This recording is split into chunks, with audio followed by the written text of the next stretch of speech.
Yo l'équipe, c'est Lexity, j'espère que vous allez bien les mecs. Je vous retrouve aujourd'hui comme chaque semaine pour votre vidéo transfert de la semaine, les rumeurs de transfert qu'il y a dans la presse et que je me dois de vous partager puisque c'est pas mal intéressant et ça en révèle pas mal sur ce qui va se passer dans le prochain mercato hivernal, même estival prochain. Et je vais pas en dire plus, je compte sur vous comme toujours pour lâcher un énorme pouce bleu sur l'épisode de transfert d'aujourd'hui. Et donc let's go.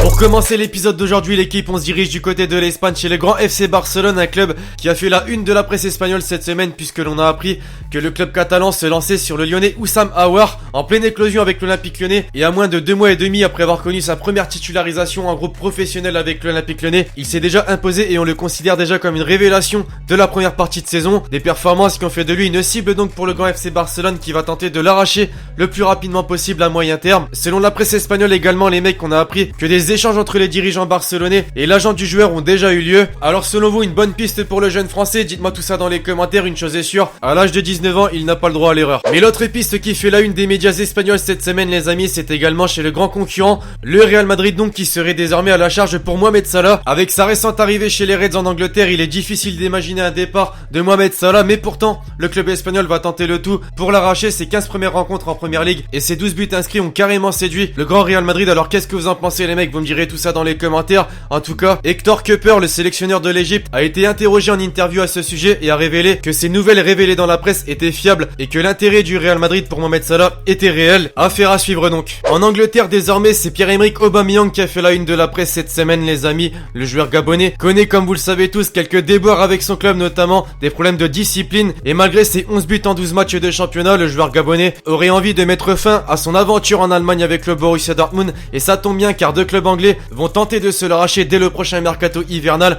Liverpool pour commencer, qui d'après les informations de l'Express et du Liverpool Echo va tenter par le biais de son entraîneur Jürgen Klopp de le faire venir, d'autant plus que Daniel Sturridge annoncé sur le départ pourrait faciliter cette transaction. Et enfin de l'autre côté pour Chelsea, c'est le Daily Mirror qui a révélé que le club allemand avait indiqué aux Blues que l'international gabonais pouvait effectivement partir cet hiver. Alors selon vous les amis, Liverpool ou Chelsea pour Aubameyang? Dites-moi tout ça dans les commentaires, une chose est sûre, le montant devra être à la hauteur puisque le Borussia Dortmund réclame au minimum 60 millions d'euros. S'il y a bien un club qui doit laisser filer quelques joueurs lors du mercato hivernal les amis, c'est bel et bien le Paris Saint-Germain avec les arrivées de Neymar, Kylian Mbappé ou encore Dani Alves. Pas mal de joueurs se sont retrouvés dans l'ombre du côté du club de la capitale, comme notamment Kevin Trapp qui est devenu deuxième gardien derrière Alphonse Areola qui a pris sa place et qui est donc désormais en mal de temps de jeu avec le Paris Saint-Germain. À l'approche de la Coupe du Monde 2018, il est donc nécessaire pour lui de remédier à ça et ça tombe bien car un club anglais et plus précisément Crystal Palace serait sur la piste du gardien allemand du Paris Saint-Germain. C'est le coach de Crystal Palace en fait qui souhaiterait le faire venir sous forme de prêt dès le mercato hivernal. Maintenant, est-ce qu'il fera le choix du temps de jeu ou alors le choix de gardien numéro 2 du Paris Saint-Germain? On aura la réponse dans maintenant un mois. Mais cet hiver, on l'a compris, le Barça souhaite recruter mais souhaite également vendre. En effet, afin de renflouer les caisses du club, le Barça aurait mis quelques joueurs sur la liste des départs et c'est apparemment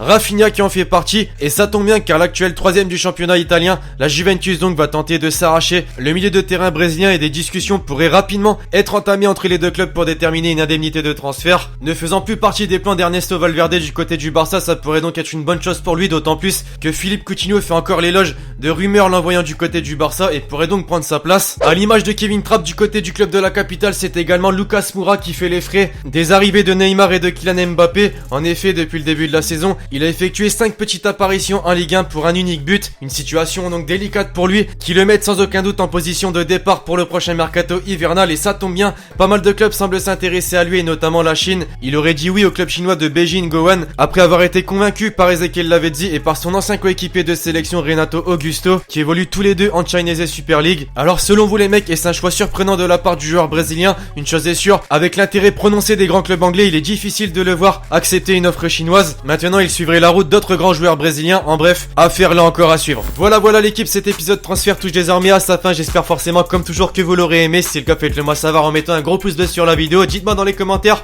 vos avis sur ces différentes rumeurs de transfert. Est-ce que selon vous c'est faisable ou non?